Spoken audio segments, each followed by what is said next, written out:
खूप मोठी गोष्ट बोलली की एक शिक्षक शिक्षण तर देतोच, पण तो शिक्षण देत देत त्या मुलाकडून शिकायची जेव्हा तयारी ठेवतो ना, तेव्हा ते नातं खूप छान ग्रो होतं. आता तुम्ही 23 वर्ष या क्षेत्रात, तुम्ही बरेच बदल पाहिले असणार. हो. एकतर blackboard, green board, green white board. Board, आता पीपीटीज, एआय आलं. तर मग ह्या सगळ्या बदलामध्ये, टेक्निकल बदलामध्ये, त्या शिक्षकाचं आणि मुलाचं नातं बदलत गेलं का? आणि काय बदल आला? त्याच्यामध्ये स्टुडंट जो आहे तो ट्रेन आहे की ज्याला बिनधास्त धावायचंय आणि कमी ब्रेक लावायचे. हम्म. बरोबर. हम्म. पेरेंट्स जे आहेत ते रुळासारखे आहेत. हम्म. तो ट्रेनचा जो रूळ आहे ते पेरेंट्स आहेत. हम्म. त्यांना ती आगनगाडी कुठेही करून पोचवायचीच आहे हा, स्टेशनला हा, घेऊन. हा. बरोबर. ट्रेनला त्याला न्यायचंय पुढे. हा. आणि जे टीचर्स आहेत ते खाली जी खडी टाकतो आपण, तर त्या खडीसारखे आहेत. हा. आता एक नेहमी सांगण्यात येतं ना, म्हणजे मी अजून सांगतो, आमचे एस एस बर्गे सर किंवा लोंढे सर, बर्गे सर अशी पुढे आले ना, तरी मी अजून रस्ता बदलून जातो. ती भीती अजून आहे माझ्या मनात. आणि तेव्हा असे म्हणायचे ना की देव, आई वडील आणि आई वडिलांनंतर शिक्षक. हा. तर हे ओझं वाटतं का कधी, की एवढी मोठी जबाबदारी एवढ्या मुलांचं आपल्याकडे येतात, त्या आशेनं बघतात, आणि एवढंच नाही बरं का, क्लास झाल्यावर थांबतात आणि पर्सनल आयुष्यातलं पण सांगतात. मग ही केवढी मोठी जबाबदारी वाटते? आता फोनच्या बाबतीत तर मी नेहमी म्हणते की जी गोष्ट तुम्ही खरेदी केली त्या गोष्टीला तुम्ही विकले गेलाय. वा. बरोबर ना. हा. आता फोनला तुम्ही खरेदी केलं, पण फोनचे मालक कोण आहे? तुम्ही. आता फोन तुमचा मालक. आता फोन तुमचा मालक आहे. You don't consume goods, goods consume you. Correct. आणि मग आता तुम्ही सांगितलं की चुकीचा निर्णय होतो, त्यावेळी तो मुलगा गोंधळून गेलेला असतो की मी चुकीचा निर्णय घेतला. मग तो टोकाची भूमिका घेतो कधी कधी, त्याला वाटतं मी सांगू कोणाला. मग जेव्हा एखादा मुलगा चुकीचा निर्णय घेतो तेव्हा काय केलं पाहिजे, कसं म्हणजे त्यानं कसं आकलन केलं पाहिजे? जसं आपण म्हणतो की 18व्या वर्षानंतर लग्न करायचं, म्हणून त्या लग्नाची तयारी आपण पहिल्या वर्षापासून शिकवतो का? मुली जन्माला आल्यापासून लग्न झालं की यावं असं असतं, किंवा मुलीला शिकवतो का की सासरी गेले की असं नांदायचं असतं. बरोबर. तसं एखादा विषय जेव्हा प्रत्येक वेळेला, म्हणजे सासरी गेल्यानंतर तिला पण तसंच आहे ना, पहिलाच दिवस आहे, नवीन जन्मलेल्या मुलासारखं आहे तिचं पण तिथं आयुष्य. तसं प्रत्येक ज्या वेळेला कॉलेजच्या पायरीला मुलगा जाईल किंवा प्रत्येक एक नवीन विषय शिकेल त्यावेळेला त्याचा तो नवीन जन्मच आहे, तो विषय आकलन करण्यासाठीचा. कदाचित असं पण होईल की त्याला तो एका स्ट्रोक मध्ये तो आकलन होणार नाही.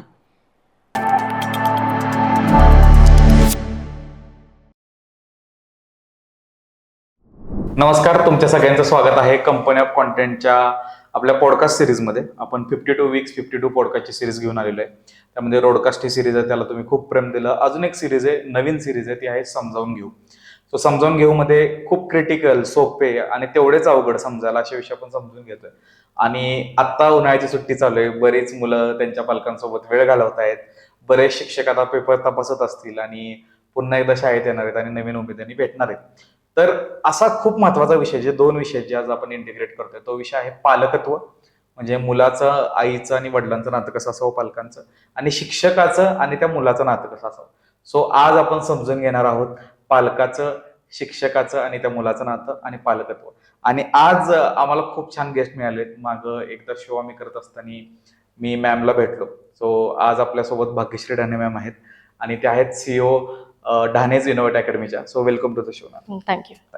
तर मला गेस्ट म्हणून बोलवण्याचं एक रिझन पण सांगतो की जेव्हा मी मागे सातारा क्लबला शो केला तेव्हा मी बोलत होतो, तेव्हा मी एवढे भारी भारी किस्से सांगितले, त्यांना आलेले अनुभव सांगितले. त्यातून मला समजलं की कधीतरी मी एखाद्या विद्यार्थ्याला भेटलो तर तो एक अनुभव झाला, पण तुम्ही इतके वर्ष या क्षेत्रात आहात सर, आणि तुम्हाला इतक्या लोकांची स्टोरी माहित असणार आहे. तर आज ते जाणून घ्यायची आणि त्या माध्यमातून तुमचा पॉईंट ऑफ व्ह्यू जाणून घ्यायचा आहे. तर तुम्ही, मला पहिलाच प्रश्न आहे की तुम्ही ह्या क्षेत्रामध्ये कधीपासून आहात आणि आतापर्यंत अनुभव कसा राहिलेला आहे? सौरभ, मी ह्या क्षेत्रामध्ये आहे त्याला 23 वर्ष झाले, आणि ह्या 23 वर्षातला अनुभव असा आहे की बऱ्याचदा आपण म्हणतो की आपण शिक्षक आहोत, आपण मुलांना शिकवतो, तर दोन्ही पण आहे. आपण पण त्यांना शिकवतोय आणि तेही आपल्याला शिकवतात. तर रोजच्या दिवसामध्ये तुम्ही एक सब्जेक्ट त्यांना शिकवत असाल तर त्यांच्याकडून येणारे 10 नवीन सब्जेक्ट, 10 नवीन व्ह्यू हे आपल्याला शिकायला मिळतात. त्यामुळे दोघांची शिकण्याचीच प्रोसेस आहे असं म्हणूया. खूप मोठी गोष्ट बोलली की एक शिक्षक शिक्षण तर देतोच, पण तो शिक्षण देत देत त्या मुलाकडून शिकायची जेव्हा तयारी ठेवतो ना, तेव्हा ते नातं खूप छान ग्रो होतं. आता तुम्ही 23 वर्ष या क्षेत्रात, तुम्ही बरेच बदल पाहिले असणार. एकतर blackboard, green board, white board, आता पीपीटीज, एआय आलं. तर मग ह्या सगळ्या बदलामध्ये, टेक्निकल बदलामध्ये, त्या शिक्षकाचं आणि मुलाचं नातं बदलत गेलं का? आणि काय बदल आलं? नातं बदललं, अगदी नक्की बदललं.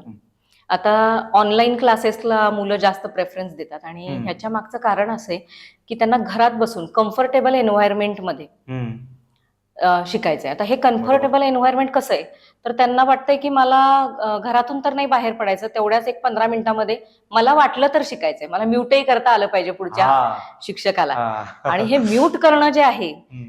ते प्रेफरेबल असल्यामुळं बरीचशी मुलं ऑनलाईन शिक्षणाला जास्त प्रेफरन्स देत आहेत. हम्म. आणि घरातल्यांना वाटतं की नाही, मुलगा तर काय बाबा माझा अभ्यास करतोय, हम्म. तर ह्या 2 तासामध्ये नक्की शिक्षक किती वेळ म्यूट होता हे बघणं खूप मोठं गरजेचं Like, राहील. खूप भारी पॉइंट आहे हा, कारण की ज्याला ऍक्सेस आहे त्या क्लासचा पण तो जात नाही, तो म्यूट करू हो, शकतो. तो म्यूट करू शकतो. येस. आणि तो मीटिंग मध्ये असून सुद्धा कॅमेरा बंद ठेवू शकतो. हो. तर आणि ऑनलाईन मल्टीटास्किंग आहे. आणि मल्टीटास्किंग आहे, म्हणजे त्याच वेळेला तुम्ही कुठली तरी दुसरी एखादी साईट सर्च करू शकता, त्याच हो. वेळेला तुम्ही तुमच्याकडे असणाऱ्या दुसरं एखादं गॅजेट जे ते यूज करू हो शकता. हो हो. सो अभ्यासाच्या नावाखाली ऑनलाईनच्या ह्याच्यामध्ये बऱ्याच गोष्टी करता येतात. म्हणून 30% मुलं अशी आहेत की जी ऑनलाईनला प्रेफरन्स देतात. ऍक्सेसेबल असून पण हे. हा, ऍक्सेसेबल असून पण, म्हणजे घरापासून जवळ असतानाही ते म्हणतात की ऑनलाईन. आणि मग घरातल्यांना रिझन असं सांगितलं जातं की मग तुम्ही कधी सोडायला येणार, मग तुम्ही कशाला आणायला येणार, मग तिथं जाऊन काय दंगाच होतो.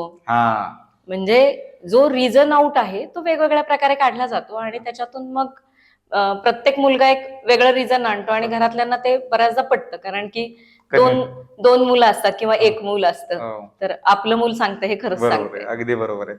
आता हा मुद्दा माझ्या लक्षातच नव्हता, क्वेश्चन पण नव्हता, पण हा किती भारी मुद्दा आहे की आपण म्यूट करू शकतो शिक्षकाला. हा प्रेफरन्सच नव्हता आधी. म्हणजे आपण क्लासरूम मध्ये शिक्षकाला म्यूट नाही करू शकत. आपल्याला त्याचं कंपल्सरी ऐकायचंच आहे, लक्ष तर कंपल्सरी द्यायचंच आहे. म्हणजे आपण असं म्हणूया की मुलाला इथं व्हिडिओ बंद करण्याची आणि टीचरला म्यूट करण्याची फॅसिलिटी आहे, म्हणून ऑनलाईन मुलांना आवडते. पण ज्या वेळेला तुम्ही ऍक्च्युअल क्लासरूम मध्ये जाता त्यावेळेला ह्या दोन्ही फॅसिलिटीज अवेलेबल नाहीये. मग तुमच्या मध्ये कुठलं लर्निंग चांगलं वाटतंय तुमच्या, म्हणजे तुमच्या ऍज अ शिक्षक म्हणून तुम्ही टू बी व्हेरी ऑनेस्ट सांगाल, ऑफलाईनला प्रेफरन्स जास्त द्यावा का ऑनलाईनला प्रेफरन्स जास्त द्यावा? हे वयावरती अवलंबून असेल. आता हे वयावर का अवलंबून असेल की जर मुलगा हा अडोलसन्सच्या एज मध्ये, म्हणजे 12 ते 18 वर्षापर्यंत, तर त्यानं त्याच्याकडे थोडासा शिक्षणाकडे बघण्याचा जो व्ह्यू आहे तो खेळकर असतो. अशा वेळेला तो जर क्लासरूम मध्ये आला तर त्याच्याकडून मिळणारा परफॉर्मन्स जो आहे तो चांगल्यात चांगला होऊ शकतो, इम्प्रूव्ह करायला चान्स आहे आणि इम्प्रूव्ह करायला चान्स आहे, आणि नक्की कुठे चुकते हे बघायला चान्स आहे. राईट. पण हाच जर मुलगा ऑनलाईन मध्ये असेल तर मी त्याची नोटबुक नाही बघू शकत, त्यानं नक्की लिहिलंय, कम्प्लीट केलंय का हे नाही बघू शकत. म्हणजे त्याचा जो फीडबॅक आहे प्रत्येक ह्याच्यात काय होतं, समजा आईनं आपल्याला एखादी गोष्ट टास्क सांगितली, तर ते आईनं सांगितलेली टास्क नक्की आपण करणार आहे का असं करणार आहे, तर हे आईला समोर बघितल्यानंतर दिसणार आहे लगेच. बरोबर. पण ऑनलाईनच्या केसमध्ये ज्या वेळेला ऑनलाईन टीचिंग केलं जातं त्यावेळेला प्रत्येक मुलाचा जर म्हणजे कॅमेरा जर ऑफ आहे त्या मुलाचा, तर तिथपर्यंत तो पोहोचतच नाही, तर त्याची रिॲक्शन, फीडबॅक, रिफ्लेक्स ऍक्शन ही तुम्हाला मिळत नाही. आणि म्हणून तुम्ही त्याच्यावरती कुठलं सोल्युशन देऊ शकत नाही. अगदी बरोबर. हा वयोगट खूप छान सांगितला. आणि मला असं वाटतं मॅम की तो तुम्ही सांगितलं ना 12 ते 18, त्यामध्ये तुम्ही फक्त शिकवत नाहीये त्याला अभ्यासक्रम, तुम्ही त्यात बिहेव्हिअरल चेंजेस पण आणताय, बरोबर, डिसिप्लिन पण आणताय, आणि त्यासाठी ऑफलाईन असणं गरजेचं आहे. करेक्ट. आता तुम्ही शिक्षकाची बाजू मांडली, आता तुम्ही आई पण आहेत, पालक पण आहात, तर मग ह्या मागच्या 20-25 वर्षात काय बदललेत, रोल कसे बदलताना बघितले? रोल मधला बदल जर बघितला तर मी माझ्या ह्याच्याप्रमाणे बघेल तर एका टीचरचं आयुष्य जे आहे ते किंवा एक स्टुडंट, टीचर आणि पेरेंट्स हा वाला जर आपण रोल बघितला तर तो एका ट्रेन सारखा आहे. त्याच्यामध्ये स्टुडंट जो आहे तो ट्रेन आहे की ज्याला बिनधास्त धावायचंय आणि कमी ब्रेक लावायचे, बरोबर. पेरेंट्स जे आहेत ते रुळासारखे आहेत, तर ट्रेनचा जो रूळ आहे ते पेरेंट्स आहेत, त्यांना ती आगनगाडी कुठे करून पोहोचवायचीच आहे स्टेशनला घेऊन, बरोबर, ट्रेनला त्याला न्यायचंय पुढे. आणि जे टीचर्स आहेत ते खाली जी खडी टाकतो आपण तर त्या खडी सारखे आहेत. आता बऱ्याच लोकांना माहिती नाही की आपण नक्की ट्रेनमध्ये खडी कशासाठी टाकतो. दुसरी गोष्ट म्हणजे काय, जे काही वॉटर पर्क्युलेशन होईल ट्रेन मधून किंवा जे वेस्ट पर्क्युलेशन होईल तर ते काय व्हावं, तर पर्क्युलेट होऊन निघून जावं, आणि शिवाय सस्टेनेबिलिटी वाढावी, अगदी बरोबर, ट्रेनची लाईफ वाढावी, स्मूथ व्हावं फंक्शन, ह्याच्यासाठी म्हणून ते दगड आहेत. टीचरचं काम सेम त्या दगडासारखं आहे बघा, की त्याला काय करायचंय, त्या स्टुडंटला पोहोचवायचं तर आहे, पण त्या पोहोचवताना त्याला त्या रुळाबरोबर पण मैत्री करायची, त्या ट्रेन बरोबर पण मैत्री करायची, आणि प्लस त्याला त्याचं जे काम करून घ्यायचंय ते पण काम करून घ्यायचं, ओझंही सहन करायचंय. आणि हे जे वर्णन आहे हे वर्णन खूप मोठं असतं. हा, पण हे पण म्हणता येईल की घेतलं तर मोठं आहे, म्हणजे जे लोक घ्यायला तयार आहेत घेतलं तर मोठं आहे, नाही घेतलं तर ते मोठं नाहीये. हा, आणि ह्या क्षेत्रात असं पण आहे, तुम्ही बघाल की काही लोक शिक्षण क्षेत्राला बिझनेस म्हणून बघतात. सरांना आम्ही इतक्या वर्ष झालं बघतोय की एक सरांविषयी बोलताना पोरं एकदम त्या चिल झोन मध्ये जातात, बोलतात, कारण सरांनी लावलेल्या सवयी, तुमच्या अकॅडमीने लावलेल्या सवयी की कधी कचरा स्वच्छता करायला गेला, कधी जरंड्याला गेला, हे तुम्ही मी जे म्हणलं की बिहेवियरल आहे, की बिहेवियरल चेंजेस भरपूर आहेत. मग मॅम म्हणला तर पॉईंट खूप बरोबर आहे की तुमच्या घेण्यावरती, ज्यांनी बिझनेस म्हणून बघितले ते घेतील ना घेतील त्यांचा पॉईंट आहे, बट ज्यांनी इन्व्हॉल्वमेंट म्हणून बघितलंय त्याच्यात. आता तुम्ही इतक्या वर्ष क्षेत्रात आहात, तर पूर्वी पोरांकडून शिकायला मिळायचं, म्हणजे मला आमचे निरोप समारंभ आठवतात की सगळ्यांना माहित होतं की फ्रेमच मिळणार आहे, की कॉन्ट्री तिथपर्यंतच पोहोचू शकते. बट आता मुलांची कॉन्ट्री वाढली, मुलांचं बिहेवियर वाढलं, आम्हाला माहित होतं की सरांच्या पाया पडायचंय, सरांशी फोटो काढणं खूप नंतरची गोष्ट होती, कारण ते फोटोग्राफरकडे होतं. आता प्रत्येकाकडे स्नॅपचॅट आलं, मग सरांचा बर्थडे असला की ते केक घेऊन येऊ शकतात. मग हे मुलांच्यात आणि शिक्षकांच्या नात्यात किती बदल म्हणजे तुम्हाला दिसला की इन टर्म्स ऑफ इव्हेंट्स, म्हणजे आता फेअरवेल असो किंवा रिझल्ट लागल्यावरच पद्धत तेव्हाची काय होती, आताची काय होती, आता काय बदल काय दिसतोय? आता पूर्वीच्या काळी काय व्हायचं, ज्या वेळेला रिझल्ट लागायचा त्यावेळेला तो मुलगा पळत यायचा आणि सांगायचा रिझल्ट लागला सर, रिझल्ट लागला. तर त्या काळात आम्हीच पेढे वाटायचो, बरोबर, कारण की मुलांच्या घरची आर्थिक परिस्थिती जी आहे, म्हणजे 23 वर्षापूर्वी मी जर बघितलं तर 23 वर्षापूर्वी आमचा एक विद्यार्थी होता केंजळे म्हणून. तो विद्यार्थी ज्या वेळेला क्लाससाठी आला तर त्याची काही परिस्थिती नव्हती. तर परिस्थिती नाही म्हटल्यानंतर त्याच्या घरातले काय म्हणाले की माझी आता परिस्थिती नाहीये की मी लगेच फी तुमची भरू शकतो, पण मी असं करतो की ज्या वेळेला माझ्या शेतातलं धान्य निघेल तर त्यावेळेला तुम्हाला मी एक पोतं ज्वारी देतो आणि फक्त माझ्या मुलाचा क्लास होऊ द्या. आणि रिझल्ट लागल्यानंतर काय झालं की तेही ओघात विसरून गेले, आम्हीही विसरून गेलो, कारण रिझल्ट मुलाचा अतिशय चांगला लागला होता. साधारण आत्ता एक 13-14 वर्षापूर्वीची गोष्ट आहे की तो स्टुडंट आम्हाला भेटायला आला आणि येताना तो 2,700 रुपयाचं पाकिट घेऊन आला होता. आणि त्यावेळेला आमच्याही लक्षात आलं नाही, आलाय भेटायला, छान, वा वा वा, म्हणाल नाही त्यावेळेला तुमची फी द्यायची राहिली होती, तर हे 2,700. तर आजही ते 2,700 ह्याच्यासाठी जपून ठेवले की आम्ही आमचा प्रामाणिकपणा दाखवला, पण त्यानंही त्याचा प्रामाणिकपणा दाखवला. तर असे विद्यार्थी त्या वेळेला होते. आता आत्ताच्या ह्याला जर आपण कम्पेअर केलं किंवा इव्हेंट्सला जर कम्पेअर केलं तर अगदी ह्या 8-10 वर्षातली गोष्ट आहे की 8-10 वर्षापूर्वी एक स्टुडंट आला, तो म्हणाला की माझी परिस्थिती नाहीये आणि मला शिकायचंय, माझ्या वडिलांचा ऍक्सिडेंट झालाय आणि मी काय आता फी भरू शकत नाही. मग मी एन्क्वायरीला मी म्हटलं की ठीक आहे, म्हटलं काय असू दे, म्हटलं त्यानं फी नाही भरली तरी चालेल, पण त्याला क्लासला येऊ द्या, नुकसान नको व्हायला कोणाचं, बरोबर. तो लक्षात ठेवेल, म्हटलं पुढं कुठेतरी जाऊन एखाद्या मुलाच्या एज्युकेशन मध्ये तो हातभार लावेल आणि ते आपण म्हणूया की गिव्हिंग जे आहे ते चालू राहिलं पाहिजे आणि ते पास होते. तर हे झाल्यानंतर काय झालं की एक दिवस मला एका कॉलनीमध्ये लग्नाच्या पूजेसाठी म्हणून बोलवलं होतं आणि त्या पूजेसाठी मी गेल्यानंतर शेजारच्या घरातून तो मुलगा बाहेर आला आणि बाहेर आल्याला दिसल्यानंतर मी त्या अलीकडे ज्यांच्याकडे पूजेला गेले होते, मी म्हटलं हा मुलगा इथं कसा काय, तर ते म्हणाले तो तिथंच राहतो, हा त्यांचाच बंगला आहे. तर म्हणजे मी एकदम शॉक मध्ये पडले की अरे, म्हणजे ह्याचा अर्थ असा की एवढा बंगला असतानाही तो मुलगा खोटं बोलला होता. आणि खोटं बोलण्यामागचं कारण असं होतं की कदाचित त्यानं घरातून ते पैसे घेतले असतील, ते पैसे त्यानं दुसरीकडे कुठेतरी खर्च केले असतील, पण आता हे पैसे नाहीयेत आणि मला क्लासला तर जायचंय, मग मला क्लासमध्ये काहीतरी सांगितलं पाहिजे, पण ह्याच्यासाठी वडिलांचा ऍक्सिडेंटही मुलं करू शकतात.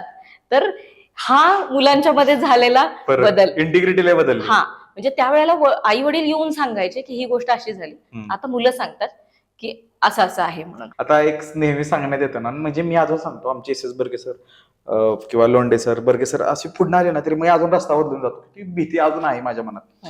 आणि तेव्हा असे म्हणायचे ना की देव, आई वडील आणि आई वडिलांनंतर शिक्षक. तर हे ओझं वाटतं का कधी की एवढी मोठी जबाबदारी एवढ्या मुलांचं आपल्याकडे येतात, त्या आशेनं बघतात, आणि एवढंच नाही बरं का, क्लास झाल्यावर थांबतात आणि पर्सनल आयुष्यातलं पण सांगतात, मग ही केवढी मोठी जबाबदारी वाटते. तर आता खरं तर म्हणजे अशा गोष्टी किती शेअर कराव्यात हे माहिती नाहीये, पण ज्या वेळेला आपण हा जो पॉडकास्ट आहे तो आपण पेरेंट्ससाठी केलाय आणि स्टुडंटसाठी पण केलाय, मुलांना आहे ना आउटलेटच नाहीये.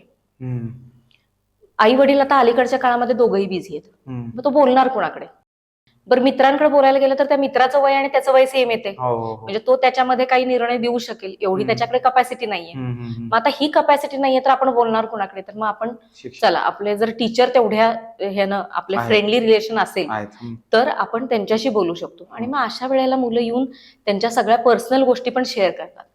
ह्या गोष्टी शेअर केल्यानंतर ओझं काय असतं की त्याला आपण दिलेला सल्ला इतका करेक्ट असला पाहिजे की त्याने फ्युचरमध्ये आत्ता नाही पण पुढच्या 15 वर्षानंतर येऊन थँक्यू म्हटलं पाहिजे. कारण कुठल्याही मुलाला एखाद्या गोष्टीबद्दल आपण सांगितलं की ही गोष्ट करू नको तर तो लगेच ऍक्सेप्ट नाही करणार. अगदी बरोबर. मग हा ऍक्सेप्टन्स त्याला आत्ता नसेल पण ज्या ज्या वेळेला मी समजावून सांगते तर त्यावेळेला मी त्याला सांगते की ह्या गोष्टीचा तू विचार आत्ता करू नकोस, आत्ता फक्त ती फॉलो कर आणि 15 वर्षानंतर विचार कर की जे आत्ता मी केलं किंवा जे मला मॅडमनी करायला लावलं होतं ते करेक्ट होतं का नव्हतं आणि त्यावेळेला थँक्यू म्हणाले. कारण लगेचच्या लगेच जे थँक्यू मिळतं ना तुम्हाला ते खरं नाहीये. तुम्हाला ज्या वेळेला परत फिरून 10-15 वर्षानंतर कोणतरी येऊन थँक्यू म्हणतं ना ते वाला करेक्ट वाला थँक्यू असतं आणि खरं वाला थँक्यू असतं. खूप भारी गोष्ट बोललात मॅम की जे एखादी मदत केल्या थँक्यू काय ऍडवाइस नंतर थँक्यू असताना ते इम्प्लिमेंटेशनच्या आधीच आहे. नंतरच आहे ना ते पोस्ट व्हॅलिडेशन आहे, म्हणजे मी अंमलात आणल्यानंतर आलं. आता अजून एक भारी पॉईंट मांडला तुम्ही आणि हा खूप स्ट्रक झाला मला की आपण सल्ला देताना विचार केला पाहिजे की तो किती योग्य असला पाहिजे. कारण पुढचा तेवढा आत्मीयतेनं आलाय की तुम्हीच माझं काहीतरी वाचवू शकता आणि करू शकता. म्हणजे मी स्वतः सांगतो की जेवढं मी पाहतो आजकाल शिक्षकांना की शिक्षकांच्यात फारसा बदल नाहीये. मला असं वाटतं ना की शिक्षक थोडेसे अलिप्त होत चालले तरुण आता जे आहेत ते, कारण की मुलांसोबत, कारण की त्यांच्यात पालकांचा खूप इंटरफिअरन्स आलाय. म्हणजे आम्हाला लहानपणी शिक्षकांनी बावळट म्हणलं तरी मला काय वाटलं नव्हतं किंवा अरे तू नालायक आहेस का असं म्हणलं तरी मला घाव नव्हता तो, किंवा एकदा मला ठेवून दिली किंवा एकदा मारलं तरी मला असं वाटायचं की बर्गे सरांनी मला मारलं, सगळी चुकली पण मला मारलं म्हणजे बर्गे सर एक्सेप्ट करतोय की बाबा ह्याच्यात पोटेन्शियल आहे, हे बदललं काहीतरी करल. पण आजकाल आपण एवढे सेन्सिटिव्ह झालोय की एखादा शब्द जरी आपण बोलला अरे तुला कळत नाही का, घरी असंच सांगितलंय का, तर तो मुलगा आई वडिलांना घेऊन येतो आणि आई वडील त्याची ऍडव्होकेसी करतात. मग ह्यामुळं ह्या सगळ्या बिहेवियरमुळं पाल्याच्या नात्यात आणि पाल्य आणि ते पालक आणि शिक्षक यांच्या नात्यात दरी येते का, काय वाटतं? ही दरी तर खूप मोठी आहे. एज्युकेटेड पालक आहे. पूर्वीच्या काळात आता तुमचे माझे आई वडील असतील तर तुम्ही एक वेगळं फील्ड चूज केलं असेल, मी एक वेगळं फील्ड चूज केलं, त्याच्यामुळे माझ्या आई वडिलांना इंजिनिअरिंग बद्दल माहिती नव्हती. तर त्यामुळं त्यांना काहीतरी करतायत आणि आपल्यालाही ती आस होती की आपण जे काही करतोय ते करेक्टच केलं पाहिजे कारण की एवढे पैसे आपल्यासाठी भरलेले आहेत. तर आपण त्या दृष्टिकोनातून प्रयत्न करत होतो. आत्ताच्या ह्याच्यात काय आहे की आई वडिलांचं एज्युकेशन जे आहे ते एज्युकेशन जास्त आहे आणि मल्टीमीडिया इन्फॉर्मेशन जी आहे ती बाहेरून इतकी घेतली जाते की त्या इन्फॉर्मेशनचा आपण म्हणतो ना एक वापर करा किंवा गैरवापर करा. तर ते मग इन्फॉर्मेशन घ्यायची आणि मग येऊन काय करायचं, शिक्षक जो कोण शिकवणारा आहे त्याची पहिली परीक्षा घ्यायची. विचारपूस नाहीये, इथे परीक्षा आहे. मग तुम्ही तो पेपर का दिला होता, मग तुम्ही तो पेपर तसाच का दिला, मग तुम्ही चेक करताना तो 1 मार्क का कापला, बरोबर, मग तो मार्क कापला तर कापला, मग तुम्ही मुलांकडूनच का पेपर चेक केले, मग तुम्ही ते एकमेकांच्यात एक्सचेंज का केले, तो मुलगा त्या आमच्या मुलीवरती डूक धरू नये म्हणून त्यांना मार्कच दिले नाहीत, बरोबर. आणि प्रॉब्लेम्स जे आहेत ते प्रॉब्लेम्सला न धरता कुठल्या तरी एका वेगळ्या विषयाला धरून पेरेंट्स ज्या वेळेला येतात त्यावेळेला त्या गोष्टीचा खरं तर मनस्ताप होतो. कारण आपण आपला प्रेशियस टाइम जो आहे तो त्यांना देत असतो आणि प्रत्येक जो तो येतो तो पालक काय म्हणतो की सरांना भेटायचंय किंवा मॅडमना भेटायचंय. आता सरांनी आणि मॅडमनी शिकवण्याचं काम करायचंय का बरोबर भेटायचंय? आता ह्याच्यामध्ये प्रश्न काय असतात बघा. आता मी प्रामुख्यानं गेल्या 3 वर्षात जे प्रश्न सगळ्यात जास्त हँडल केले त्यातले 3 प्रश्न महत्वाचे जे आहेत ते मी तुम्हाला सांगते. पहिला प्रश्न असा आहे की आमचा मुलगा मोबाईल खूप वापरतो, मॅडम तुम्ही काहीतरी करा, आमचा मुलगा मोबाईल खूप वापरतो. आता मॅडम ह्याला काय करणार, हा मोबाईल मी घेऊन दिला का? नाही, बरोबर. म्हणजे हे गॅजेट मी घरात आणलं का तुमच्या? तर नाही आणलेलं. हे आणलं कुणी? तुम्हीच आणलं. त्याच्या हातात तुम्ही दिलं कुणी? तर तुम्हीच दिलं. त्याचा वेळ किती वेळ वापरावा हा ठरवला कुणी? तर तुम्हीच ठरवला. आणि ज्या वेळेला ही गोष्ट हाताबाहेर गेली त्यावेळेला तुम्ही तिसऱ्या माणसाला एंटर करता आणि म्हणता की नाही आता तुम्ही त्याचं मोबाईलचं हे करा. मग ह्याच्यासाठी आम्ही काय केलं होतं तर गेल्या 6 महिन्यापूर्वी ज्या वेळेला एक रिपीटरची बॅच सुरू झाली तर त्यावेळेला घरी येताना विशाल एक मोठी पिशवी घेऊन यायचे, ज्याच्यामध्ये किमान एक 200 एक मोबाईल असायचे. हा, आणि त्याची minimum cost of that mobile, म्हणजे एक मिनिमम कॉस्ट जर असेल एखाद्या मोबाईलची, ती 30,000 पासून मॅक्स 1,50,000 पर्यंतचे मोबाईल होते त्याच्या. असे एक 150 ते 200 मोबाईल रोज घरी यायचे, की मुलं होमवर्क नाही केलेला तर त्यानं मोबाईल जमा करून जायचं. ज्या वेळेला तो होमवर्क करेल त्याच वेळेला त्याला त्याचा मोबाईल जो आहे तो रिझल्ट कसा आला परत मिळेल. आणि त्याचे रिझल्ट एकदम ट्रिमेंडस आहेत. ज्याचे 10 सब्जेक्ट राहिले त्याच्या 10 पैकी 10 निघालेले आहेत. बरोबर. तर हा जो रिझल्ट आहे, हा रिझल्ट मिळण्यासाठी तुम्हाला काय करावं लागतं? तुम्हाला सक्तीनं ती वस्तू काढून घ्यावी लागते. पण हे ते स्वतःहून देत आहेत का? तर नाही, व्हॉलंटियर नाही. हा. आता दुसरा एक आहे, दुसरा प्रश्न काय आहे त्यांचा, की तो टीव्ही खूप बघतो. बरं, आता मी तुमच्या घरात टीव्ही बसवला का? नाही. बटन चालू करायचं माझ्या हातात आहे का? तर नाही. रिमोट माझ्या हातात आहे का? तर नाही. म्हणजे ह्या तिन्ही गोष्टी जर तुमच्याकडे आहेत तर त्याचा कंट्रोल कुणाकडे असला पाहिजे? तर तुमच्याकडे. म्हणजे तुम्ही प्रत्येक गोष्ट पहिल्यांदा परिपूर्णपणे वापरण्याचे अधिकार देता. बरोबर. आणि दुसऱ्या वेळेला म्हणता की ज्या वेळेला म्हणजे ब्रेक लावायची ज्या वेळेला वेळ येते त्या वेळेला तुम्हाला काय करायचं, ती खडी जी आहे त्या खडीला म्हणायचं तू पुढे जा आणि ब्रेक लाव. बरोबर. मग ही जी ब्रेक लावण्याची पद्धत आहे ती ब्रेक लावण्याची पद्धत चुकीची आहे. ह्याच्याऐवजी तुम्ही ज्या वेळेला एखादी फॅसिलिटी देता त्यावेळेला त्याला एक टाइम लिमिट ठरवून. अगदी बरोबर. आणि तिसरा जो मोठा प्रश्न लॉकडाऊन नंतरचा आलाय, आमचा मुलगा ह्या मुलाशी बोलतो किंवा आमची मुलगी ह्या मुलीशी बोलते, ती मुलगी चांगली नाही किंवा तो मुलगा चांगला नाही. आता मैत्री कोणाशी होते? आता मी जर हा प्रश्न आई वडिलांना विचारला की तुमची कोणाशी मैत्री आहे, तर ज्याच्याशी विचार जमतात त्याच्याशीच मैत्री होते. बरोबर. म्हणजे मग विचार त्या तुमच्या मुलाचे आणि त्याच्या मित्राचे हे सेम आहेत. आणि ज्या वेळेला ती लहान वयात आहेत त्यावेळेला तुम्ही हा वाईट हा चांगला हा भेद शिकवला कुणी? हा भेद तुम्ही शिकवायला सुरुवात केली. उद्या जाऊन हा भेद तो घरात पण दाखवणार आहे. अगदी बरोबर. हा खूप मोठा पॉइंट आहे. बरोबर. आणि मग ह्याच्यामध्ये आई वाईट की वडील वाईट, तर ह्या दोघांचं जे हे केलं जाईल, डिव्हिजन केलं जाईल, तर ते डिव्हिजन करण्यामागचं कारण हे पेरेंट्सच असतात. अगदी बरोबर. खूप मोठा मुद्दा आहे हा, की आपण त्यांना हेट शिकवले तर हेट माघारी येणार. माघारी येणार. अगदी बरोबर. हे मला आता क्लिक झालं. जेव्हा आपण म्हणतो ना नाही तो तसा नाहीये, तिची मम्मी ना अशी, जेव्हा आपली आई आपल्याला सांगते ना ऑटोमॅटिकली ते आपल्या घरात आपण माघारी देणार असतो घरी. बरोबर. हे खूप मोठा पॉईंट आहे. हा खूप मोठा पॉईंट आहे. कारण की तेच शब्द आपण ऐकतो, त्याच तराजूमध्ये त्यांना तोलतो आणि वेळ आल्यावर आपल्या घरात त्यांना पण तोलतो. आणि मग मुलांना काय सवय झाली आहे, प्रत्येक गोष्टीचं कंपॅरिझन करायचं. अगदी बरोबर. प्रत्येक मित्राचं कंपॅरिझन करायचं. पूर्वी सांगितलं जायचं की ज्यावेळेला मैत्री केली जाईल त्यावेळेला त्याची जात पात धर्म, त्याच्याकडे असणारा पैसा किंवा त्याचं लिव्हिंग स्टँडर्ड, त्याचे कपडे, ह्या कुठल्याही गोष्टी बघू नका. कारण मैत्री ही प्युअर असते. आत्ताची मैत्री ही बरोबर त्याच्या अपोजिट आहे. आता मैत्री करताना लिव्हिंग स्टँडर्ड पहिलं बघितलं जातं. तो आपल्या बरोबरचा आहे का, सोसायटीतला आहे का, तो कुठल्या क्लासला जातो, त्याचे आई वडील किती पैसे खर्च करतात. मग ह्या सगळ्या गोष्टी बघून जर मैत्री व्हायला लागली तर त्या मुलाचं टॅलेंट जे आहे ते बाजूलाच राहतं ना. आणि तसा सर्कलच बनत नाही मग. आणि ह्याच्यामुळे काय होते माहितीये का, आपण जर समजा 50 मुले आहेत आणि 50 मुलांना प्रश्न विचारला की तुमच्यातलं कोण चांगलं दिसतं, तर प्रत्येक जण तिसऱ्याच मुलाकडे बोट दाखवेल, पण कुणी म्हणणार नाही की मी चांगला दिसतो. कारण त्याला मी चांगला वाटतच नाहीये. Self doubt. आणि ह्या सेल्फ डाऊटच्या साठी तुम्ही घरामध्ये जर बघितलं तर अगदी तुमच्या घरात जर समजा 5 मोबाईल असतील तर त्यातल्या 4 मोबाईलवरती एक ब्युटी नावाचं कसलं तरी एक ऍप असतं बघा, तर ते ऍप डाउनलोड केलेलं असेल आणि प्रत्येक वेळेला जेव्हा फोटो क्लिक केला जाईल त्यावेळेला त्या ब्युटी ऍपने क्लिक केला जाईल. म्हणजे त्यांना ब्युटिफिकेशन पाहिजे. अगदी बरोबर. अगदी बरोबर. म्हणजे जसे रिअल आहोत त्यांना जर तुम्ही स्वतःला जसे आहात तसे स्वीकारायला तयार नाहीये तर तुमची मुलं करतील का, तुम्हाला स्वीकारतील का, आणि समाज स्वीकारेल का? अगदी बरोबर. खूप मोठा पॉईंट आहे. मागचे 5 वर्ष झालं मॅम मी एक पॉईंट सांगतो, त्या ऍपचं नाव घ्यायचं नाहीये.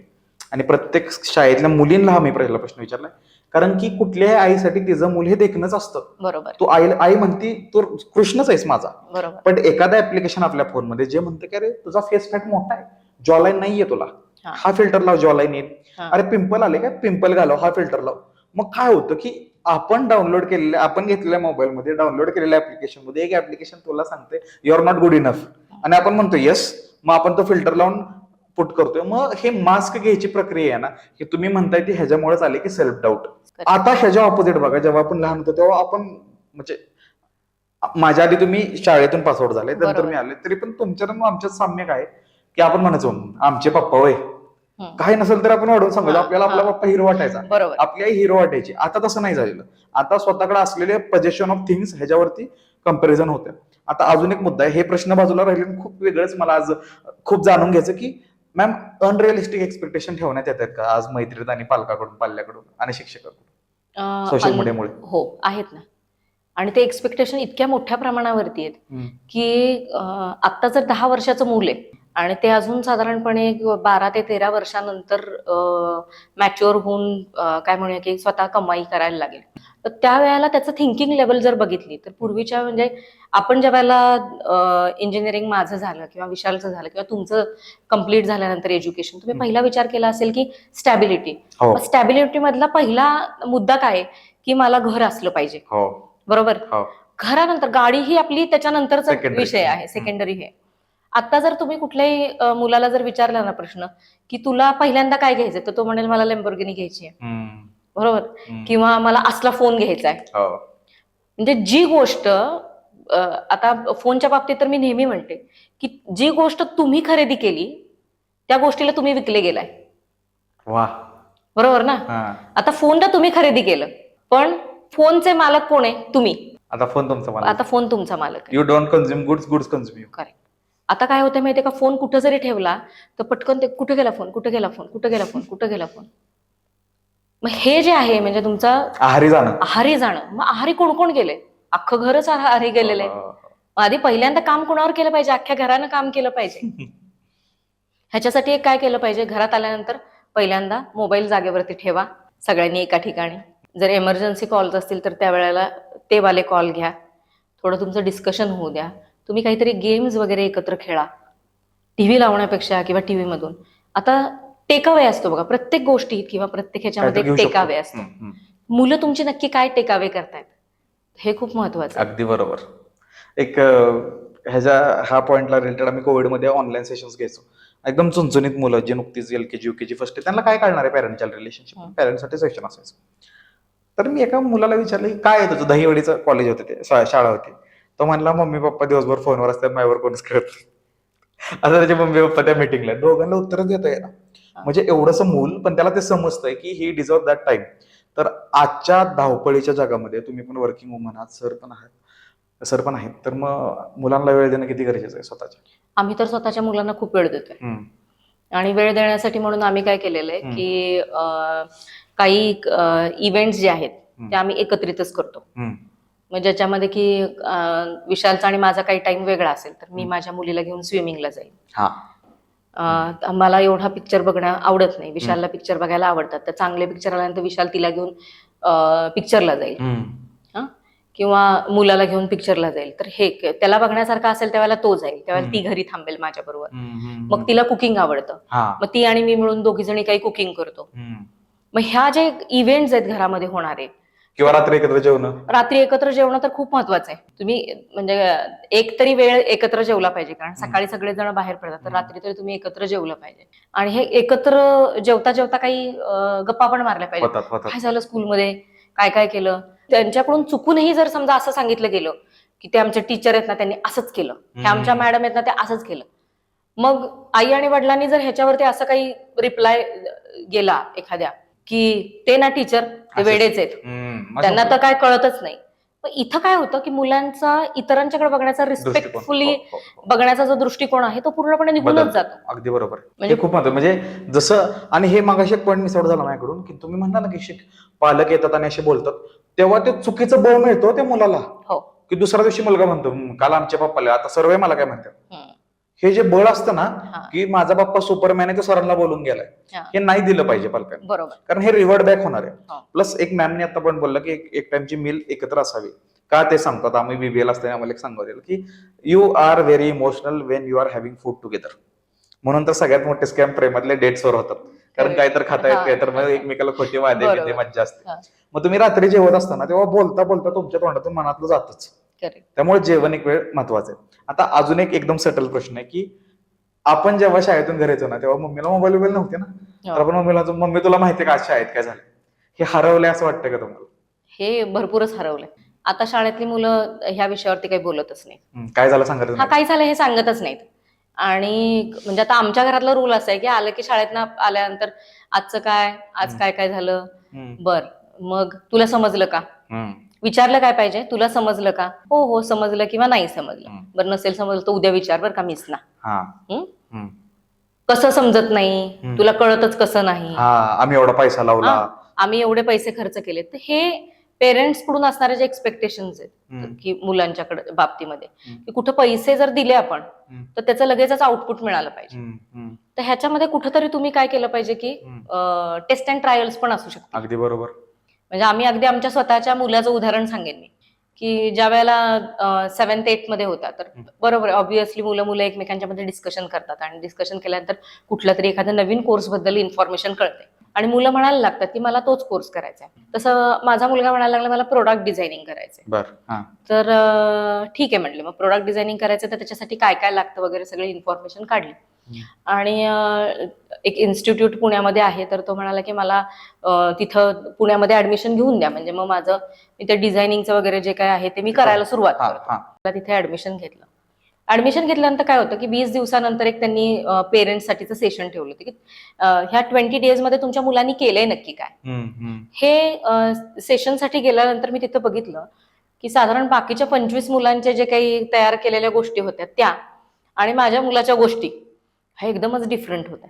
तर ह्याच्यामध्ये रंगसंगतीचा अभाव होता.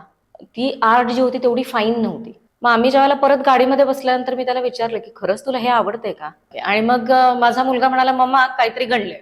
तर म्हणलं नक्की काय गणलंय. तर म्हणाला सगळी मुलं जे काही करतात ते क्रिएटिव्ह असतं आणि मी जे काही करतोय तर ते तेवढं क्रिएटिव्ह होत नाहीये. म्हणजे मला कलर कॉम्बिनेशन जमत नाहीये, तेवढे शेप्स तयार करणं जमत नाहीये, म्हणजे डिझायनिंगचा जो काही ऍस्पेक्ट आहे तो माझ्याकडे नाहीये. मग त्याला म्हटलं की तू एक काम कर, आता तुला जर हे जमत नाहीये तर आपण इथंच थांबूया आणि तुला जे आवडतं त्याच्यासाठी तू आता काम करायला सुरुवात कर. तर तो म्हणाला की पण माझे आपले पैसे वाया जातील. कारण की मुलांना सगळ्यात जास्त बर्डन कशाचं असतं की आई वडिलांनी भरलेल्या पैशाचं. आणि बऱ्याच पालकांचं असं असतं की त्याचा जर समजा एखादा डिसिजन चुकलेला असेल तरी पण त्याला तो फोर्सफुली ते तिकडं हे करत राहतात की पैसे भरले. तर इथं तो मला म्हणाला की अगं पण पैसे भरलेत. मग आता पैसे भरलेत पण त्याला मी म्हटलं की इथं पैसे वाया जातील पण जो पैशाबरोबर ती वेळ वाया जातोय तो वेळ परत भरून काढता येणार नाही.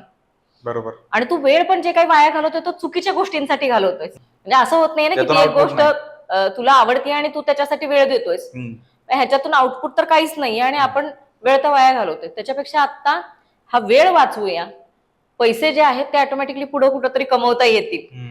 आणि मग त्यानं तो डिसिजन बदलला आणि डिसिजन बदलून त्याच्या लक्षात आलं की आपलं हे इकडं आपण काही जाऊ शकत नाही.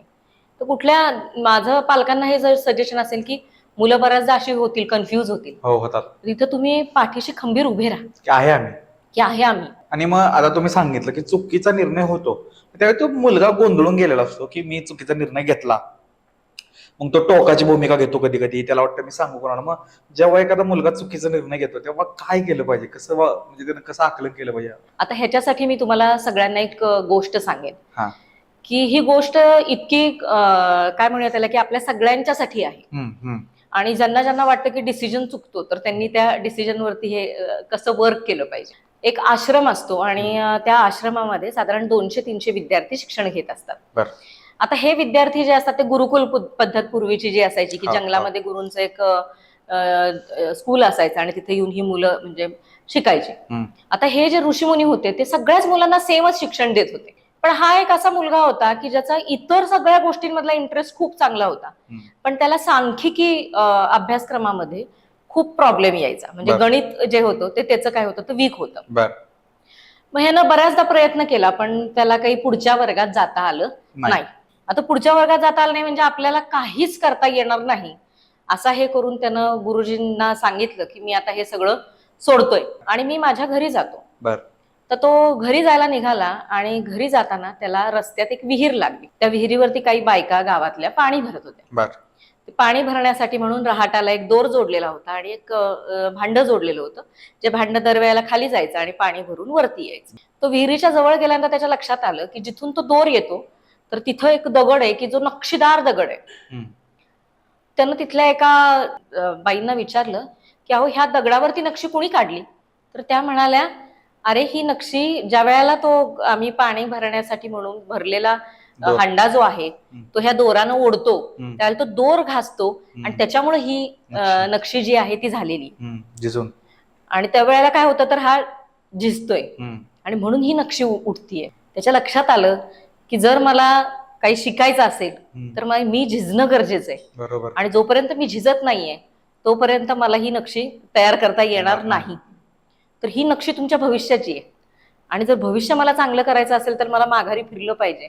आणि म्हणून तो माघारी गेला, गुरुजींची क्षमा मागितली आणि क्षमा मागितल्यानंतर परत त्यानं तेवढ्याच जिद्दीनं अभ्यासाला सुरुवात केली. आणि हा जो शिष्य होता गुरुजींचा तो पुढं आचार्य वरदराज म्हणून म्हणजे त्याचं खूप मोठं नाव झालं आणि तो संस्कृत मधला पंडित झाला, ज्यानं संस्कृत मधल्या ग्रामरवरच्या अनेक संहिता लिहिलेल्या आहेत. बरं. त्याच्यामध्ये आद्य संहिता आहे, मध्य संहिता आहे. तर ह्या ज्या ग्रामरवरच्या संहिता आहेत तो लिहिणारा हा वरदराज, आचार्य वरदराज झाला. म्हणजे जर पूर्वीच्या काळात सुद्धा एखादा डिसिजन चुकल्यानंतर लोक माघारी फिरल्यानंतर तो डिसिजन परत होऊ शकतो, तसं आपल्याकडून पण एखादा डिसिजन चुकू शकतो आणि चुकला तर परत एकदा सुरुवात करता येते. आणि नव्यानं सुरुवात केल्यानंतर परत एका नव्या दमाने करा आणि काहीतरी अचीव होत नाहीये तोपर्यंत थांबू नका. अगदी बरोबर. आता अजून एक मला प्रश्न, 3 प्रश्न आहेत. एक थोडासा इमोशनल प्रश्न आहे की अहो आमच्यासाठी बघा ना की आपल्या आयुष्यात कोणी व्यक्ती आला की तो जेव्हा गुड बाय म्हणतो ना आपल्याला तेव्हा खूप त्रास होतो. बरोबर. थोडे दिवस जरी आला तरी. तुम्ही तर दरवर्षी त्या बॅचवर जीव लावताय, बरोबर, दरवर्षी त्या बॅचची फेअरवेल घेताय. मग ही मुलं जी तुम्ही वाढवता किंवा त्यांच्यावर प्रेम करता, एवढे शिकवता, सो ती जेव्हा बॅच बाहेर पडते तेव्हा कसं वाटतं मॅम? खरं तर खूप वाईट पण वाटतं की आता हे रोज भेटणार नाही. पण जसं आपण म्हणतो की ट्रेनचं मी मगाशी उदाहरण सांगितलं होतं की मुलं जी आहेत ती ट्रेन सारखी आहेत, त्यांच्याकडे हाय एनर्जी आणि लो ब्रेक्स आहेत, तर ते हाय एनर्जीने पुढे जाणारच आहेत. आई वडील हे शेवटपर्यंत रुळासारखे त्यांच्या बरोबर राहणार आहेत. रस्त्यातली खडी प्रत्येक वेळेला बदलणार आहे. तसा आमचा शैक्षणिक प्रत्येक एका शिक्षकाकडून तो दुसऱ्या शिक्षकाकडं ते मूल जे आहे ते ट्रान्सफर होते. बरोबर. आणि थोडक्यात आपण असं म्हणूया की ते माझ्याकडून काहीतरी चांगलं घेऊन गेलेलं आहे, माझ्याकडचा टेकअवे चांगला मिळालेला आहे. आणि कधीही ते भविष्यात ज्या वेळेला परत एकदा भेटायला येईल त्यावेळेला त्याला नक्कीच त्या टेकअवेचा आनंद होईल. आणि तो जो आनंद त्याच्या चेहऱ्यावरती बघतानाचा जो हे असेल त्याच्यासाठीचा आत्ताचं त्याचं जाणं जे आहे ते गरजेचं आहे. अगदी बरोबर. खूप किती मस्त. आणि आम्हाला टंगसाई मॅडम म्हणून होते, ते काय म्हणायचे की आम्ही म्हणायचो मॅम मी काहीतरी आयुष्यात म्हणलं की पहिल्या पगारात साडी घेऊ, तर मॅम आम्हाला म्हणायचे तू साडी घेऊ नको, तू ये फक्त, तू एकटा आला तरी खूप भारी वाटेल. आम्ही जेव्हा जातो ना ते शिक्षकांना खूप आनंद होतो. बरोबर. आता एक प्रश्न मला महत्वाचा विचारायचा की पालकांनी आपल्या पाल्याला दिवसातून थोडा तरी वेळ देणं का गरजेचं? हा वेळ त्याला त्याचं सगळ्या गोष्टी युटिलाइज करण्यासाठी पाहिजे. की एक असं म्हणूया की क्वालिटी टाइम जो आहे पालकांचा, तो क्वालिटी टाइम प्रत्येक मुलासाठी महत्वाचा आहे. लहान असताना आपण मूल चालायला जरी लागलं तरी ते इकडे पडेल तिकडे पडेल तिकडे पडेल म्हणून आपण त्याच्याकडे बघत असतो. आत्ताच्या ह्याच्यामध्ये ना आपण ते पडणार नाही ह्याचीच काळजी घ्यायची. पण हे पडणं वेगळं आहे, कारण आपल्याकडून प्रेम कमी झालं तर ते प्रेम दुसरीकडे कुठेतरी शोधणार आहे. मग ते प्रेम एखाद्या व्यसनावर करेल, एखाद्या मुलीवर करेल, खूप जोरात गाडी चालवण्यावर करेल. बरोबर. म्हणजे प्रेम हे फक्त एक प्रकारचंच असतं असं नाहीये. मग त्याचं प्रेम हे करेक्ट डायरेक्शनला आपल्याला पाठवायचं असेल तर त्याला पुस्तकांवरती प्रेम करायला शिकवा, त्याला माणसं वाचायला शिकवा. प्रत्येक माणसामधला काहीतरी एक चांगला गुण जो आहे, 100 गुण वाईट असतील पण एक गुण चांगला असेल तर तेवढाच तुला चांगला घ्यायचा आहे प्रत्येकाकडून, हे त्याला शिकवा. ज्या वेळेला त्याला ह्याची जाणीव होईल की प्रत्येकाकडून काहीतरी घेण्यासारखं असतं त्यावेळेला तो मुलगा कधीही काय म्हणूया त्याला की फेल जाणार नाही. येस, फेल वरून नापास झालं म्हणजे संपलं असं समाजानं खूप वेळा सांगण्यात आलेलं आहे. आणि तुम्ही तर खूप लोक बघितले असेल, परत अशा स्टोरीज पण असतात की 10 विषय बॅक होते ते काढले, 8 विषय बॅक काढले. नापास होणाऱ्या पोरांची मेंटॅलिटी मॅम खूप वेगळी असते, समाज त्यांना खूप वेगळ्या वेळेने बघतो. ह्याबद्दल मला तुमच्याकडून थोडं ऐकायचं, एवढे अनुभव घेतले तुम्ही, काय नक्की हे सगळं? आता नापास मुलांचं जर म्हटलं आपण तर अनेक मुलं अशी असतात की ह्यांचं नापास होण्याचं कारण असं असतं की त्यांना विषयच कळालेला नसतो आणि विषय कळाला नाही म्हणून तो नापास झालाय. जर विषयाचं आकलन झालं तर तो नापास होणार नाही. जसं आपण म्हणतो की 18व्या वर्षानंतर लग्न करायचं म्हणून त्या लग्नाची तयारी आपण पहिल्या वर्षापासून शिकवतो का मुली जन्माला आल्यापासून लग्न झालं की यावं असं असतं किंवा मुलीला शिकवतो का की सासरी गेले की असं नांदायचं असतं बरोबर. तसं एखादा विषय ज्यावेळेला प्रत्येक वेळेला म्हणजे सासरी गेल्यानंतर तिला पण तसंच आहे ना, पहिलाच दिवस आहे, नवीन जन्मलेल्या मुलासारखं आहे तिचं पण तिथं आयुष्य. तसं प्रत्येक ज्या वेळेला कॉलेजच्या पायरीला मुलगा जाईल किंवा प्रत्येक एक नवीन विषय शिकेल त्यावेळेला त्याचा तो नवीन जन्मच आहे, तो विषय आकलन करण्यासाठीचा. कदाचित असं पण होईल की त्याला तो एका स्ट्रोक मध्ये तो आकलन होणार नाही आणि ह्याच्यामुळं तो मुलगा फेल आहे असं नाहीये. तर अशा अनेक सक्सेसफुल तुम्हाला लोक बघायला मिळतील आजूबाजूला, आपल्याला अनेक राजकारणी बघायला मिळतील की जे चांगल्या चांगल्या पोस्टवरती काम करतात, ज्यांनी कुठलंही इंजिनिअरिंग, कोणतीही डॉक्टरेट, कुठलंही BA, कुठलंही CA, कोणत्याही प्रकारचं BCom MCom केलेलं नाही, तरी ते चांगले इंडस्ट्रियलिस्ट आहेत, त्यांचे अतिशय चांगले व्यवसाय आहेत. म्हणजे ह्याचा अर्थ काय की त्यांचं आकलन जिथं होतं तिथला अभ्यास त्यांनी 100% केला. आईचं शिक्षण कधी 100% असतं माहितीये का? आपण म्हणतो ना की माझी आई फक्त स्वयंपाक करते पण ती खूप चांगला स्वयंपाक करते, म्हणजे आईनं तिला तिचे 100 पैकी 100 मार्क हे तिच्या स्वयंपाकामध्ये मिळवलेले. तुमची एखादी आजी असेल, ती खूप अडाणी असेल पण अख्ख्या गावातल्या बायका तिला कुरडईच्या रेसिपीसाठी बोलवायला येत असतील की अक्का तुम्ही आल्याशिवाय काय कुरडई चांगली होणार. किंवा आमच्या विशालच्या एक बहीण आहेत मंदा म्हणून, ते एवढी सुंदर चुलीवरती भाकरी करतात, तर त्यांना त्या भाकरीचे 100 पैकी 100 मार्क आहेत. प्रत्येकाचं फील्ड वेगळं, प्रत्येकाचं फील्ड वेगळं आहे, त्याला तिथं त्याच्या अचिव्हमेंट मध्ये 100 पैकी 100 मार्क आहेत. आज तुमचं बघा, तुमच्या फील्डमध्ये तुम्हाला 100 पैकी 100 मार्क आहेत. मग इथं आयुष्यात प्रत्येक जण जो काही जन्म घेतोय तो कुठल्या ना कुठल्या तरी विषयामध्ये 100 पैकी 100 मार्क मिळवतोय.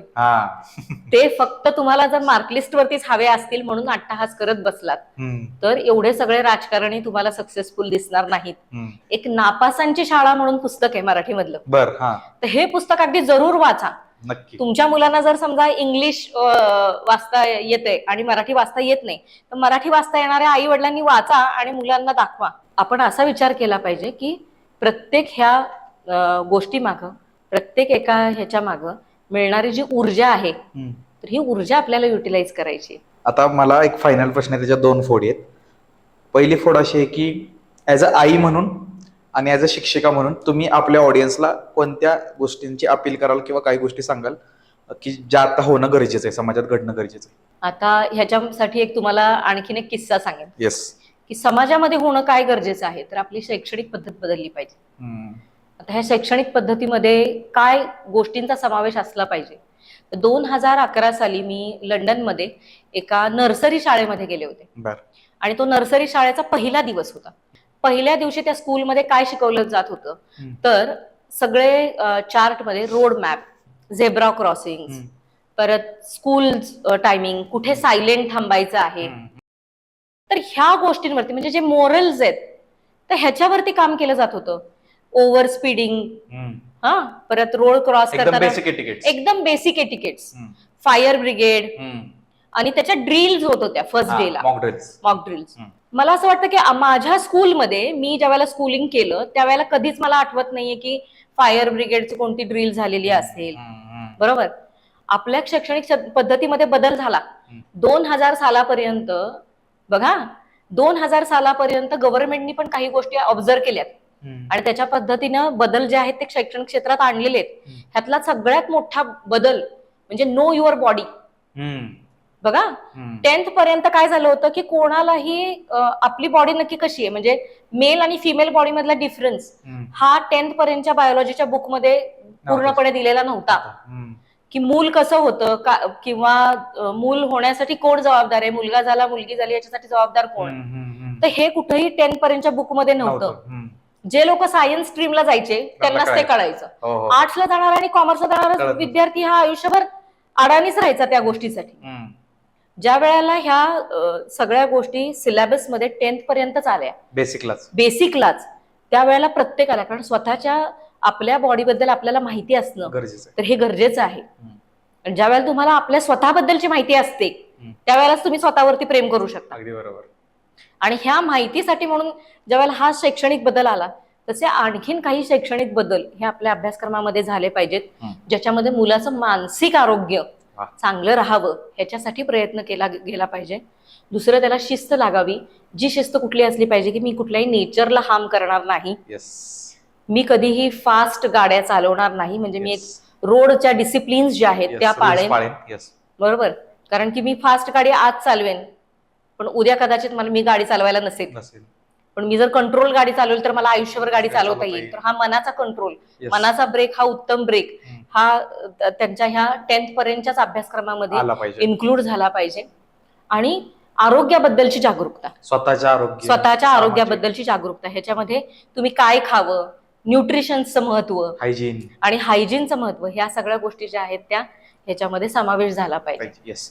आता महत्वाचा आणि शेवटचा प्रश्न. आता आपण समाजाबद्दल बोललो, पालकत्वाबद्दल बोललो, सगळ्याबद्दल. एवढ्या मागच्या 20+ वर्षाच्या एक्सपिरियन्स मध्ये एक शिक्षक म्हणून तुम्ही ह्या सगळ्या मुलांकडून काय शिकला? मला वाटतं की त्यांच्याकडून शिकण्यासारखं खूप असतं. हम्म. एक तर तुम्ही ज्या वयोगटाच्या मुलांबरोबर आहात तेवढे तुम्ही तरुण आहात. हा. म्हणजे मी असं म्हणजे म्हणेन शिक्षक की कधी म्हातारा होत नाही. शिक्षक कधी म्हातारा होतच नाही. माझं वय वर्ष हे 12 ते 23 मध्येच आहे आज. हा. कारण 12 ते 23 मधले जर माझ्याकडे येणारी मुलं आहेत तर त्यांच्या ज्या काही गप्पा असतात, त्यांच्या ज्या काही गोष्टी असतात, तेवढे आपण तरुण राहतो. आपल्याला इतर कोणत्याही सामाजिक फार गोष्टींकडे बघावं लागत नाही. हम्म. बरोबर, कुठलेही त्यांचे टेन्शन जे असतात ते अगदी अशी साधी सुधी टेन्शन असतात. एक चिमणी आली तर त्या चिमणीकडे बघून ते हसतील बराच वेळ. तर हे हसणं आपण कुठेतरी आपल्या रिअल लाईफ मध्ये आपल्यातलं गेल्यानंतर मूल जिवंत ठेवतो. आपल्यातलं मूल आपल्याला जिवंत ठेवणं हे शिकता येतं. येस. दुसरं गोष्ट म्हणजे क्रिएटिव्हिटी. त्यांच्याकडे खूप क्रिएटिव्हिटी असते.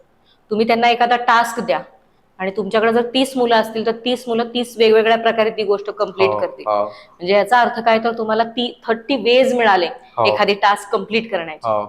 बरोबर. एक आणखीन एक आहे की ह्यांच्याकडे असणारी जी एनर्जी आहे ती तुम्ही चांगल्या ठिकाणी युटिलाइज करा. एन्थुझियाझम. हा, कारण की आम्ही काय करतो म्हणजे कास स्वच्छता अभियान असेल किंवा जरंडेश्वर स्वच्छता अभियान असेल, तर ह्याच्यासाठी ज्या वेळेला आम्ही जातो, सोशल कॉज, हा, तर तो एक सोशल कॉज पण होतो. त्यांना एक सोशल रिस्पॉन्सिबिलिटी कळते आणि प्लस ह्या सोशल रिस्पॉन्सिबिलिटी बरोबर ते नेचरशी जोडले जातात. बिलॉंगिंगनेस होते. आणि हा जो अवेअरनेस आहे इथं त्यांची कुठंतरी ह्या अवेअरनेस मध्ये त्यांची एनर्जी पण वेस्ट होते. आणि ते एका गुड रिझन साठी होते. तुम्ही मोबाईलवरती ज्या वेळेला एनर्जी वेस्ट करताय आणि तुम्ही एखादा रील बघताय त्यावेळेला तुम्ही शिकताय काय की मी रील कसा तयार करायला शिकेन. बरोबर. आणि एक 13 ते 15 वर्षाची एखादी मुलगी एक रील तयार करते आणि ती एखाद्या बाईची वगैरे ऍक्टिंग करते. अगं तू स्वयंपाक का ग करते, असा का ग करते, आणि सासूबाई वाली ऍक्टिंग करते, जे की तिचं एजच नाहीये.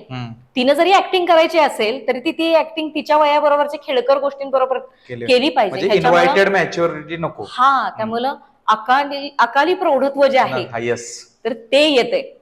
आणि हे अकाली प्रौढत्व जे आहे ते खूप धोकादायक आहे. निरागसता मारते. तर निरागसता ही मुलांच्याकडची जी आहे ती सगळ्यात मोठी आहे आणि ही सगळ्यात मोठी गोष्ट त्यांच्याकडून शिकायला मिळते. येस. आता आई म्हणून दुसरा भाग आहे प्रश्नाचा, की आई म्हणून तुमच्या मुलांकडून काय शिकलाय तुम्ही? माझ्या मुलीकडून तर मी खूप शिकते आणि माझ्या मुलाकडून तर मी खूप शिकते. म्हणजे बऱ्याचदा असं होतं की आपण कुठेतरी जायला निघतो आणि माझा मुलगा, त्याचंही नाव वरदराज आहे, तर तो बोलता बोलता म्हणतो, मम्मा काहीतरी कॉम्बिनेशन चुकलंय का तुझं, तर हे काय बरोबर दिसत नाही, काहीतरी बघ, वेगळं ट्राय कर. किंवा माझी मुलगी माझ्या काही गोष्टी करेक्ट करून देते की हे जे सँडल्स आहेत हे सँडल्स ह्याच्या बरोबर ती जाणार नाहीये, तर तू जे आता हे करते त्याच्याबरोबर हे चालणार नाहीये. किंवा त्यांच्याकडून बुक्स, माझा मुलगा खूप छान रीडिंग करतो. बेस्ट. आणि मला अनिश नावाचा लेखक कधीच माहिती पण नव्हता.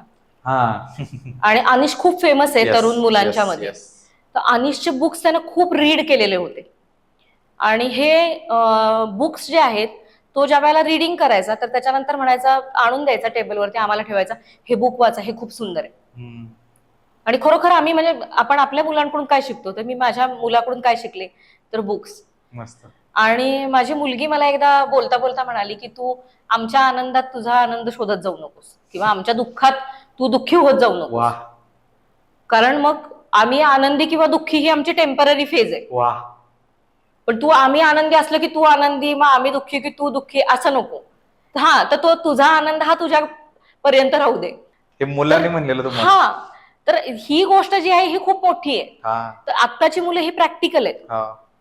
आपण थोडंसं प्रॅक्टिकल व्हायला पाहिजे. त्यामुळे मी पेरेंट्सना सांगेन की त्यांच्या कलानं घ्या, त्यांच्याकडून शिकण्यासारख्या भरपूर गोष्टी आहेत, त्यांचं ऐकून घ्या, त्यांची मतं जी आहेत त्यांना प्राधान्य द्या, तुमचा तुम्ही विचार मांडला आणि काय म्हणूया त्याला की घरामध्ये आहे ना तुम्ही डिसिप्लिन असली पाहिजे. तुम्ही काही गोष्टींवरती डिसअग्री झाला पाहिजेत, पण तुम्ही एकमेकांना डिसरिस्पेक्ट नाही केलं वा. पाहिजे. तर ज्या वेळेला तुम्ही हा रिस्पेक्ट मेंटेन करा. ठेवाल त्यावेळेला आई, वडील, मुलगा, मुलगी आणि इतर नातेवाईक, आणि सगळ्यात चांगलं म्हणजे काय की तुम्ही मुलांना शिकवलं पाहिजे ग्रॅटिट्यूड, की तुम्ही प्रत्येक कृतज्ञ गोष्टीसाठी पाहिजे. कृतज्ञ पाहिजे की मला ही गोष्ट आज आयुष्यात मिळाली तर हे खूप चांगलं झालं. आणि ह्याच्यासाठी पूर्वी एक पद्धत होती बघा, की कोण मोठं माणूस आलं की लहान मुलांना सांगितलं ए चल पाया पड पाया पड, म्हणजे ह्याचा अर्थ काय की तुझ्यापेक्षाही मोठं कोणतरी आहे. आणि त्याच्यामुळे मूल प्रत्येक वेळेला काय समजायचं की मी प्रोटेक्टेड एन्व्हायरमेंटमध्ये. एक्झॅक्टली. आता काय होतंय की आता कशाला ह्यांना नमस्कार करायचाय, काय त्यांच्या पाया पडायचं, असे जर पालकांनी विचार मांडले तर मुलाला आपणच मोठे आहोत असं वाटतं, आणि मग हे अकाली प्रौढत्व वाढत चाललंय, त्यांचं बालपण हरवते. ते बालपण हरवून देऊ नका. जेवढे ते वागतील तेवढे ते पुढे जातील. येस. आणि म्हणून त्यांचा पुढे जाण्याचा मार्ग जो आहे तो सुकर करा. येस येस, खूप मस्त. म्हणजे एडला असं भारी सांगितलंय.